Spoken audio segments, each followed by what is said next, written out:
waaw man gisuguma état am. gisuguma ko. ñoom ñaar ñëpp gisuma seen état. mais man dama xam Lac. suivre naa ay combat am du benn du ñaar du dëgg. lu ma la mën a wax nga dégg ko. mooy Lac de Guiers. Boy Tafa. Ada. Ouais. Je suis Julien Bonhomme, je suis chercheur et enseignant à l'université en France. Et depuis 2014, j'ai fait une recherche sur la lutte sénégalaise, la lutte avec frappe, notamment dans les parcelles. J'étais localisé dans les parcelles, donc c'est là où j'ai rencontré Lato. Je l'ai suivi dans les écuries où il était, à Parcelles Bolo, à Feke Machibole, etc. Et là, ça fait depuis quelques années, avec le Covid, etc., j'avais pas pu revenir. Mais maintenant, je reviens, et donc je suis toujours mon coach, quoi. Lato, c'est un grand coach. Donc comme il a rejoint l'écurie de Jambar, je suis venu voir l'entraînement de l'écurie avec les lutteurs. Avec Franck, je l'ai connu quand il était encore tout début dans sa carrière. Et je savais que ce serait un grand champion. Je savais, j'avais l'œil, j'avais repéré, Franck, ça deviendra un grand champion. Parce que tous les week-ends, il allait dans les Mbapat, partout, à Joal, etc. Il allait s'entraîner dans les Mbapat. C'était évident qu'il réussirait, donc je suis content, c'est dommage. Le mois dernier, j'étais pas encore là, mais il a remporté un grand combat contre Ama Baldé. Et voilà, et donc pendant toutes ces années où je venais, tous les ans je venais, je passais 1 mois, 2 mois avec les écuries, tous les jours aux entraînements avec les lutteurs, dans la famille, aller au stade avec eux. À l'époque, l'arène nationale n'était pas encore construite, on allait à Ibamar ou à Demba Diop. Je suivais les lutteurs, et donc suite à ça, j'ai écrit un livre qui est ici, qui s'appelle Le champion du quartier. Se faire un nom dans la lutte sénégalaise, qui est sorti, un livre universitaire, qui est sorti en 2022 ou 2023 en France, dans lequel je m'intéresse à la lutte, à la fois sur le côté sportif, parce que c'est évidemment un sport avec les techniques, toutes les techniques de lutte, etc. Mais aussi le côté culturel, parce que comme on dit, Lamdi Sunutosan, donc tout le côté culturel, j'étais parti en pays serrère, aller voir les marabouts, les griots, etc.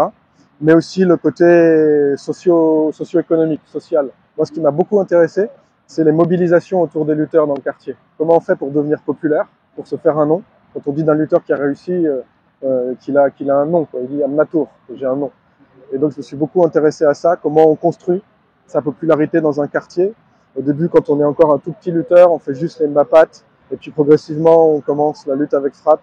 On arrive à essayer de trouver des contacts, un promoteur qui vous donne votre chance. Et on essaie de construire une carrière petit à petit, mais aussi construire un fan club, mobiliser les parents, les amis, les voisins, mobiliser dans le quartier, etc. Et donc moi, je me suis beaucoup intéressé à ça, et voir comment même les identités de quartier, comment, quand on habite Parcelles, se ressentir parcellois, c'est aussi parce qu'on soutient Modulo, par exemple, qui est le lutteur qui est capable de fédérer toutes les parcelles, ou après, à une plus petite échelle, on soutient le lutteur de son unité 6, unité 7, etc.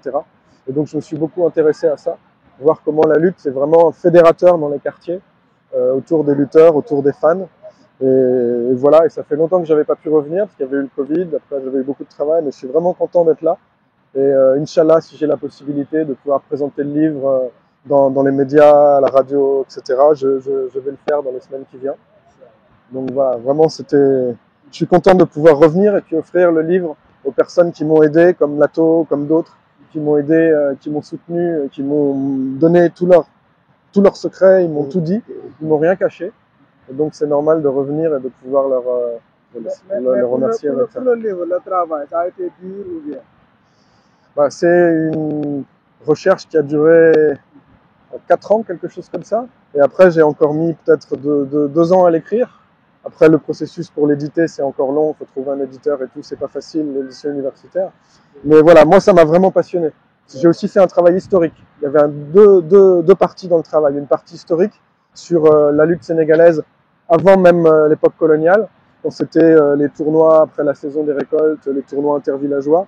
Et puis à l'époque coloniale, comment la lutte est arrivée à Dakar, comment dans les années 1920, 1910-1920, puis comment après la lutte s'est vraiment enracinée en ville à Dakar, comment les premières écuries sont nées, l'écurie FAS, l'écurie Serrère, etc. Comment l'État a construit des instances pour encadrer la lutte, jusqu'à le CNG qui est la dernière instance, mais il y en a eu beaucoup d'autres avant. Donc j'ai étudié un peu toute cette partie historique, et puis aussi la partie de la lutte aujourd'hui, où deux écuries, quand il y avait FAS et l'écurie Serrère, on en a plus d'une centaine, 150 peut-être, quand je faisais mon travail dans les années 2015. Et donc voilà, j'ai étudié un peu tout le développement de la lutte sur un siècle, voir comment elle s'enracine vraiment dans un passé traditionnel très lointain. J'ai retrouvé des récits il faudrait que je vérifie, mais 18e siècle peut-être, qui racontent de voyageurs européens qui viennent au Sénégal et qui racontent des combats de lutte avec les techniques exactement les mêmes qu'encore aujourd'hui. On retrouve les mêmes techniques, le rôle des griots, les chants, etc. Et voilà, et jusqu'à aujourd'hui, en même temps, elle s'est transformée avec la transformation en un sport business, avec beaucoup de sponsors qui sont arrivés dans la lutte, les promoteurs modernes, etc. Donc j'ai étudié tout ça. Mais pour ceux qui veulent vraiment le livre, Je pense pas qu'on puisse le trouver dans une librairie ici à Dakar, mais j'avais amené quelques exemplaires pour donner aux personnes dont j'étais le plus proche. Et peut-être il faut que je trouve un moyen pour le mettre en ligne, pour qu'il soit téléchargeable, pour que les gens, même si on ne peut pas l'acheter dans une librairie, on puisse le trouver. Il faut que je vois avec l'éditeur si c'est possible. concernant Voilà. le prix de ça, vous devez fixer ça. Comment? Le prix de ça. Ah, c'est même pas moi qui fixe, c'est l'éditeur qui fixe. 26 €, ça c'est même pas moi qui ai décidé, je peux rien dire. Ah, ok, merci beaucoup. Voilà. Merci beaucoup. Lato nuyu nañ la. waaw maa ngi lay fay champion. yaa ngi am maa ngi lay jàmm. fay lu bare bare di leen déwénati. di leen baal ñu àq si li ñu jógee muy koor gi si korité bi di leen déwénati di leen baal ñu àq. ñaan yàlla boole baal ñu teewaay ay lu bari. ba ñu taxawaat fii tey nga may tàllal micro ñuy wax si wàllu sport. man chaque fois boo may tàllal micro damay bëgg ñu wax si wàllu sport dama si sawar et puis dama si kontaan. et suma nit nga suma xarit nga. ça me fait plaisir ñu toog waxtaan si wàllu sport. lu ma neex la. waaw temps bi gàtt na mais yow mënu ma la bañal dara. non dëgg la yow moom suñu papa ju baax nga. waaw looloo tax daal kii suma xarit la. dëgg la waaw. suma gàll Julien. max moom daanaka yàgg nañu depuis ma nekk Parcelles Mbooloo. tey mu defar livre bu am solo. defar ko indi ko réew mi gëstu ko xool ko. livre bu am solo la. moo tax tey mu ñëw jàmbaar fii pour montrer ko écrit bi war naa ko Papa Sow war naa ko Franc war naa ko Goro Sock. parce que man maa ngi jàmbaar. moment bu muy defal livre bi jamono boobu maa ngi Parcelles Mbooloo. kon nag lii lu am solo la. waaw nañ ko dina jéem a xool nu muy jéem a duggee fii. comme li mu wax léegi ni dégg nga ko. parce que livre bu am solo la moom moo nekk nii je pense que war nañ la ko. dëgg la waaw livre bu am solo la si wàllu suñu culture. muy bëree sénégalais boo xamante ni moom la ñuy def ñun. lu dëgg yu bëri ngi si biir secret yu bëri ñu ngi si livre bi waaw. mais tey ji moom comme li nga wax rek sa waay la yàgg na parce que gis nañ mu génnee ci photo yoo xamante sa Franc yoo xamante du tey. waaw mooy li ma la wax rek man Franc maax moom du tey maax moom démb la tey joué naa si carrière am lu bari parce que maa ko yor depuis Parcelles Mbooloo. ma nekk moom depuis Parcelles Mbooloo ba léegi. fekk ma jógee Parcelles Mbooloo dem fekkee. bi ma jógee fekkee ma si boole. Franc dafa ànd ak Papa Sow. ne ko Lato jóge na fekkee. dañ ko dem seeti pour mu ñëw comme carrière école de lutte mu ñëw. ne fii kon tey su ma ñëwee jàmbaat fii. Franc joué na si rôle bu bari parce que je pense que mu ngi sàmm sama diggante ak moom. parce que tey dama joué si carrière am lu bari moom ak Goro Sock ak Garga 2 ñooñu sama pépinière nañu depuis Garga 2 maa ngi ko yoroon dooraat moom ak Goro Sock ñoom ñëpp samay pépinière nañu ba tey nii yàlla def ñu dajawaat fii kon suñu mbirum suñu borom la rek. lu dëgg waaw te ba léegi ñu ngi si liggéey bi man ak Franc ak Goro Sock ak Garga 2 kon ba léegi yàlla mu ngi ma leen bàyyil ñu liggéey ensemble.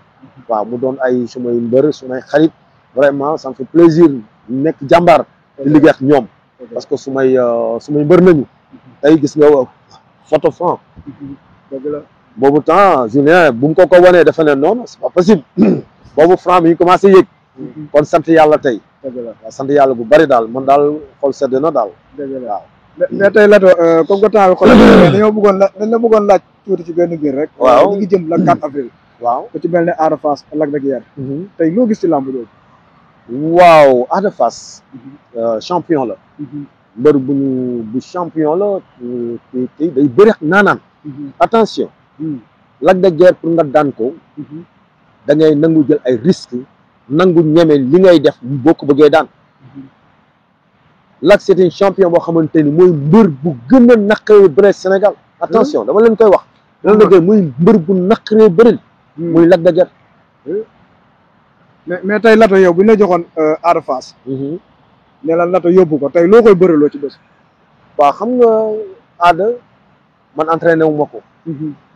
tey mënu ma wax nan laa koy yóbbu parce que bu nekkoon sama point la waaw man dinaa xam ni ma koy yabee est-ce que yaa ngi may dégg bu baax parce que tam man tey nii yoruma ko xaw ma nu mu waajee combat am waaw ma ñëw ne la neex nii non non bu nekkoon man sama mbër nga ma laaj moo ko si mel ni Franc ko si mel ni Gora Sock ah laa dinaa la mën a wax nii ak nii la mais tey boo gisee Ada Fass yow pour yow Ada Fass mu am ndam ci kaw Lac de Guiers naka la war a ñëwee waaw lu mu nar a ñëwee mooy mu respecté Lac jox ko cër gu mat sëkk parce que Lac c'est un grand champion boo koy daan da nga koy jox cër boo ko cëree cër boo ko joxu cër doo ko daan parce que te wul bëre de Lac dafa mën a bëre te dafa am doole car macha allah attention Lac de Guiers jeexalagul de mu ngi si làmb gi te dafa naqari mbër bu gën a difficile Sénégal mooy Lac de Guiers Ada Fass su bëggee daan Lac de Guiers da ko jox cër bu ko joxul cër mënu daan Lac de Guiers lii man ko suma la ko wax bu joxul cër Lac de Guiers mënu ko daan te fukk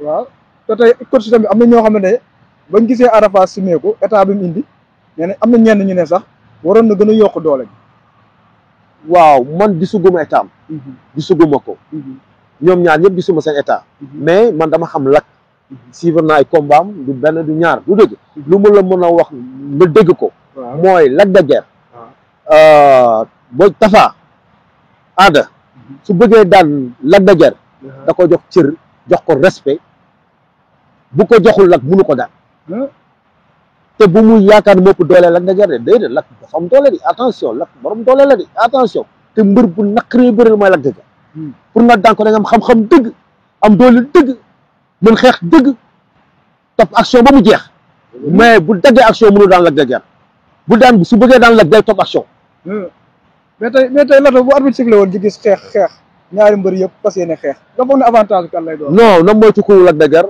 Lac loxoom dafa diis Lac loxoom dafa diis te dafa am relonge mën na xeex mu toro ko attention kon mu la déggee Ada jàppante bi bëri bi moo koy arrangé non jàpp bi bëri moo koy arrangé te bu jàppee day topp action mais bu jàppee taxaw Lac da koy daan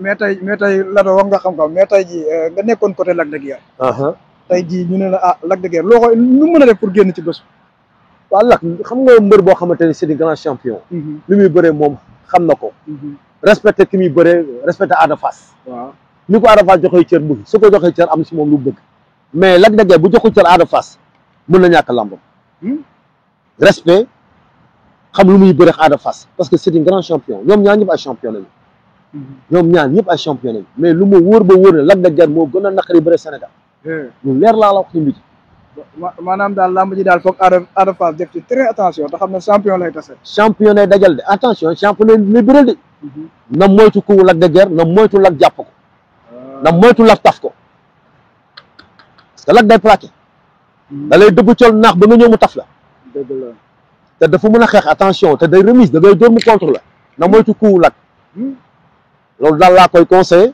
na respecté Lac de Guiers daal su bëggee am ndam si Lac na ko jox cër su ko joxul cër mënu ko daan parce que mbër kaamil la moom Lac de Guiers mbër kaamil la da nga koy nangul li mu mënee dëgg la pour naqaree bëreel la dëgg la waaw dëgg la Lato mais xam naa ne temps bi mi ngi ñuy xool léegi ñu bañ la fee téye rek dëgg la looy tàggoo ak gars yi rek waaw di rafetlu rek di ñaanal si bis boobu sama mbër da si bëri muy Garga waaw di ko ñaanal yàlla may ko ndam waaw di ñaanal waa Parcelles yëpp jóg jàppale Garga dëgg la seen doomu Parcelles ba 26 ba Cambérène ñëw jàppale seen doomu Garga ñaanal ko yàlla si bis boobu yàlla may ñu ndam parce que ndamu Parcelles la waaw di la gërëm di la remercier di féliciter suma gan bi nga xam ne mu ñu jóge ba pare lii day wane ne lamb mi ngi avancé parce que ku jigee ba Europe dafa livre bu mel nii waaw vraiment wane ne lamb mi ngi avancé di rafetlu lool di ko gërëm vraiment suma xarit la yàgg nañu mu yàgg ma topp di ma topp ba léegi nii vraiment yow suma xarit nga waaw léegi daf dégg na olof suma kër yi ne ko mëne naa ko toggal ceebu jën waaw